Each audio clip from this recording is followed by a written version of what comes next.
good morning. Yes, good morning. Yes. I would just like to ask Dr. Suzuki, given the world's environmental problems, which basically are due to mankind and his overpopulous nature, I would like to know from Dr. Suzuki if he agrees with Paul Ehrlich and Meadows and others, David Bellamy, that in Australia we seem to be aiming to double our population, mainly augmented through immigration, within the next 35 to 40 years. It seems to me manifestly stupid. It's an anthropocentric attitude that needs to be overcome.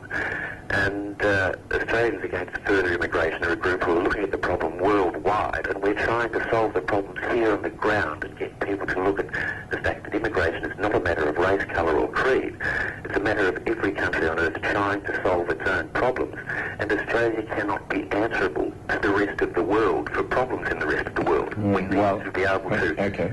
I absolutely agree with you. I think that, you know, when you realize that there are 89 million new bodies, additional bodies every year on the planet, no amount of immigration is going to be able to handle that kind of explosive growth rate. Now, in Canada, we're doing exactly the same thing as you are in Australia.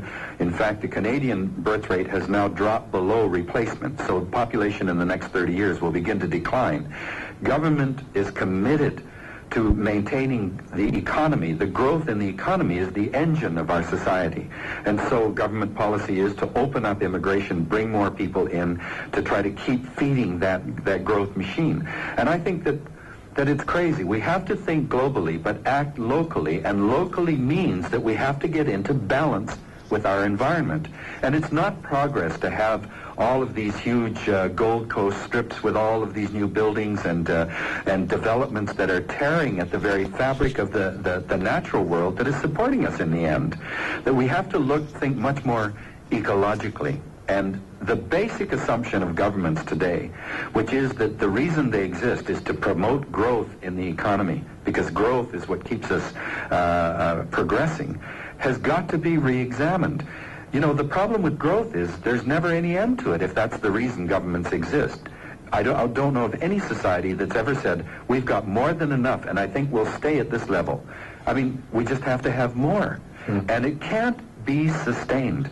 Australia has changed radically from what it was 100 years ago. And I maintain as a biologist that it has been torn drastically from this incredible biological jewel it once was. And I would urge Australians to do everything you can to try to maintain what you've got left.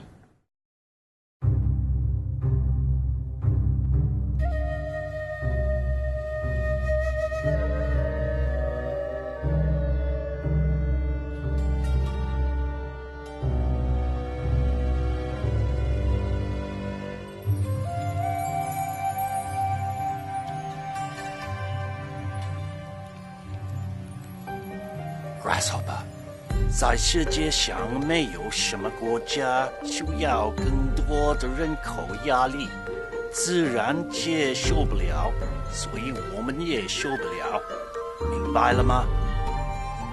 我还有那个小石头 Grasshopper。In this clever comedy, Steven Soderbergh has taken a true story involving a seriously delusional character and turned it into a witty comedy.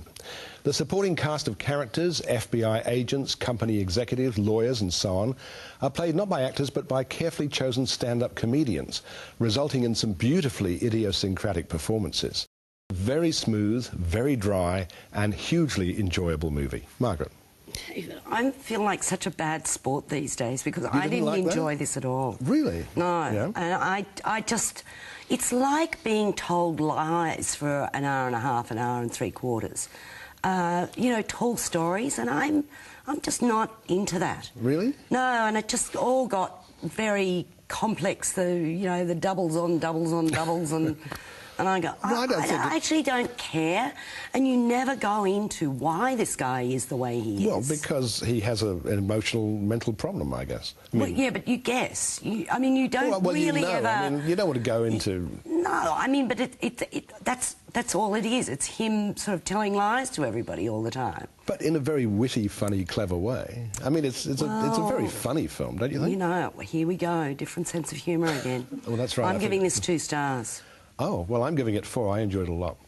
It's not easy being green and wearing it on your sleeve when you're participating in the immigration and population debate.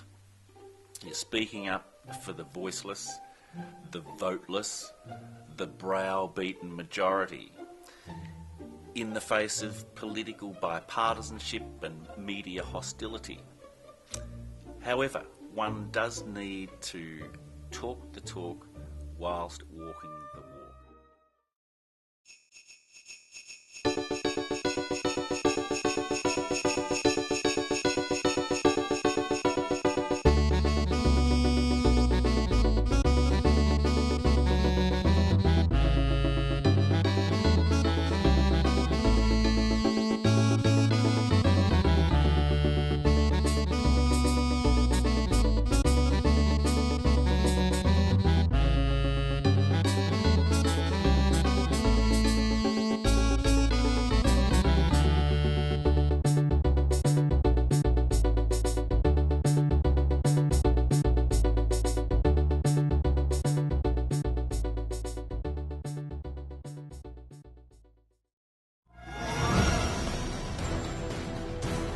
Good evening.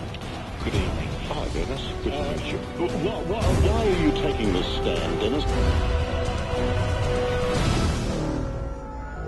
Referring the office to the Green Jacket Factor.